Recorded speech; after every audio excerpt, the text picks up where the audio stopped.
Let's begin with explaining what are primes. 2, 3, 4, not 4 actually, 4 is not a prime. 5 and 7 and such numbers, as we know, are primes, say 11, 19, 13 of course, and there are lots more prime in between. There is 17 somewhere here. So these numbers are prime. The numbers which are divisible by 1 and themselves.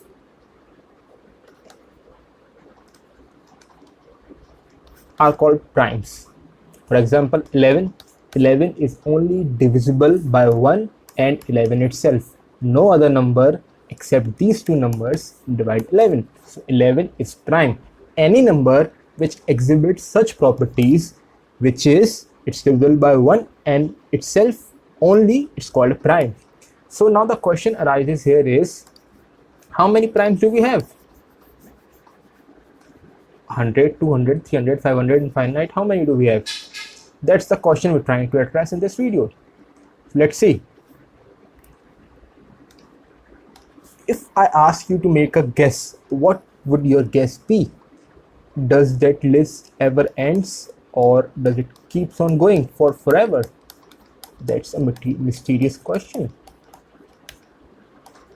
23 of course, and 29 of course, and so on. Does this list ever exhaust, or it just keeps going forever? That's what we're trying to figure out in this video. So how do we do it? To be honest, it's a real head scratcher. If I ask you to pause this video and dedicate your entire life in knowing whether this list exhausts or not without any mathematical techniques, it can be really hard. Or even with mathematical techniques, you'll find that it isn't as easy as we are going to make it look like now in a video. The proof, or the way we kind of figure out, is so minimalistic in the world of mathematics. It's such a small, beautiful, innocent proof that its beauty cannot be appreciated enough. It's that beautiful. All right, so how do we go about it? Well, what we'll do is we'll say, just imagine, suppose there are finite prime numbers, which is to say that this list will eventually exhaust.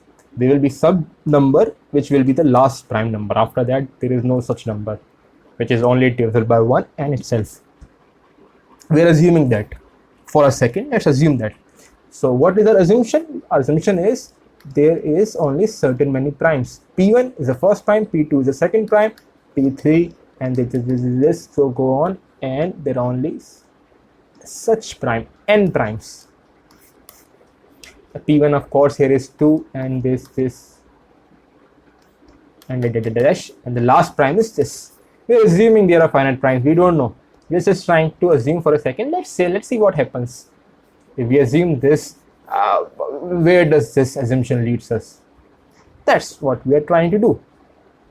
Okay, and don't forget that here n is arbitrary. I haven't specified what n is. N can be 1 lakh, 2 lakh, 3 lakh, 1 crore, 10 to the power 10, which is really a huge number. This is a huge number. Or even better, let's take this number. This is even a bigger number. N can be anything, as big as you would like n to be. Okay then.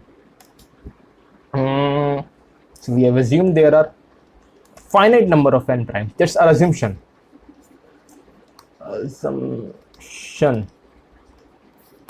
Only finite number of primes.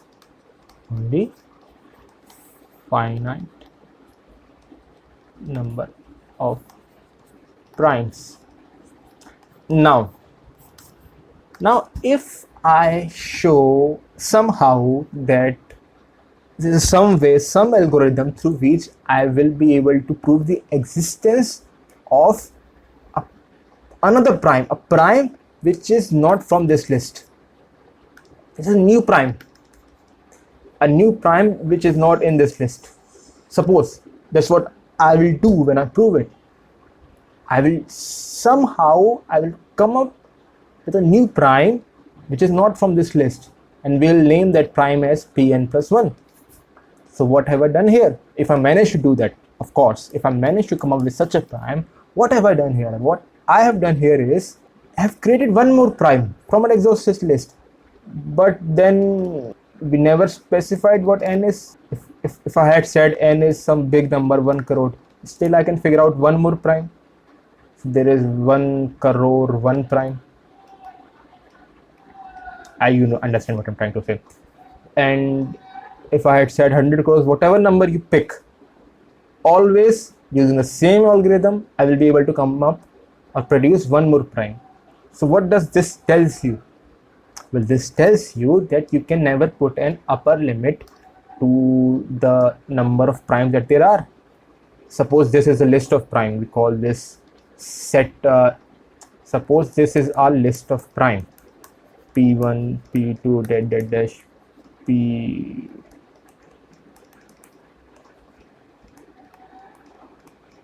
In its list, this list will never exhaust. This will keep on continuing. That's what we have proved here. If we put an upper limit, say PL is the last prime, then using the same algorithm, I can produce one more prime. So that tells you can never put an upper limit in that list, which then proves that there are infinitely many primes. So now the question arises, how will I come up with this new prime? That's all it needs to be answered now. Alright, so let's look at it.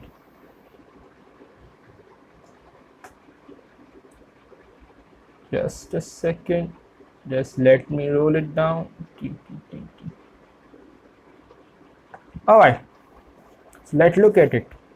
How will I produce that Pn plus 1 prime? I have been given this such primes, these many primes I have been given, P1 to Pn. Now I have to produce one more prime. How will I do that? Let's see. Let's call a number k. K is a number which is the product of all these primes. K dash Pn. I'm multiplying all these primes and adding one here. Alright, so this is what our number k is. Alright, so now what can you say about the nature of this number? Is it prime or composite? And what are composite numbers? If a number except 1 and the number itself divides it, then the number is composite. It's like 8.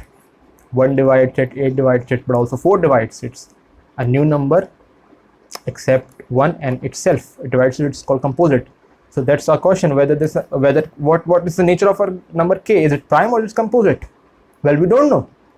Well, what can we do in that case?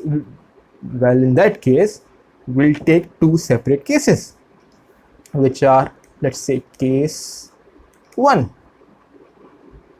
In case 1, k can be prime, right? Very well, k can be prime, no problem. And in our case 2, k is composite. These are only two cases for k. Alright, we'll deal with these two cases separately. Alright, so case 1, if k is prime, then we can clearly see k is bigger than all these numbers.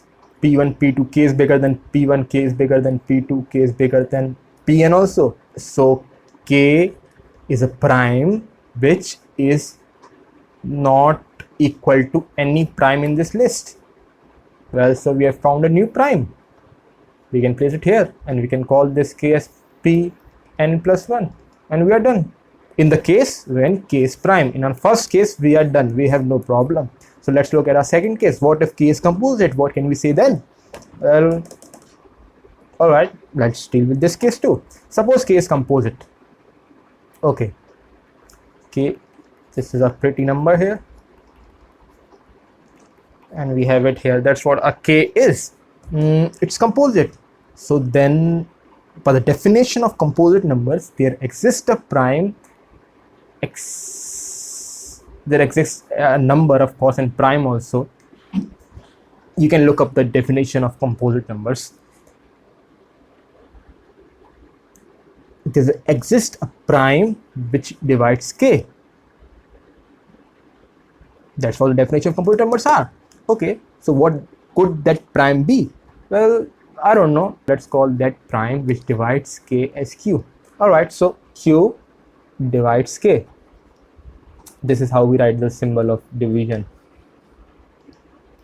This symbol represents q divides k. Okay, q divides k. Well, by that logic, q will also have to divide this, because k is equals to this number. Okay, for a second now, can q be any prime from this list? That's what my question is to you. Can it be? Tell me.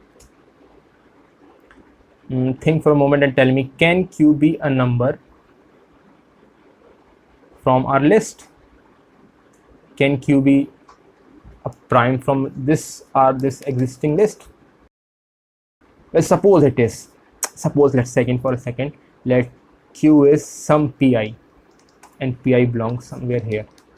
P is some pi, so p1, p2, and of course our dear beloved pi will be somewhere here, pn plus 1. So now pi will divide this term and pi divides this whole number. So pi will then also have to divide 1, which implies pi divides 1. Well, this is not true. This can never happen, because pi is a prime which by definition is greater than 1, and a number greater than 1 cannot divide 1, so this is not possible. What does that tell us? That tells us that q cannot be a prime from this list, from this existing list. Q is not a prime from this existing list. Well, what does that tell us? Well, since k is composite, it has to have a prime number. Well, that prime number we call it q, and we also prove that q cannot be a prime from an existing list, which then tells us that we have found a new prime q which is not from this list, and we can call that q as pn plus 1. So in both cases, doesn't matter what k was, if k was prime in this case, even then we have managed to find a new prime. In the second case, if k was composite, even then we have managed to find a new prime. So it doesn't matter what k is, prime or composite, we can always find a new prime which is not from this list.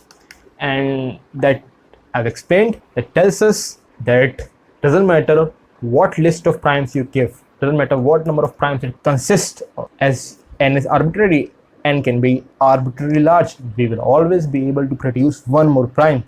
And that tells us we cannot put an upper limit to this list, which tells us this list keeps going on forever, which proves that there are infinitely many primes. And we are done, just like that.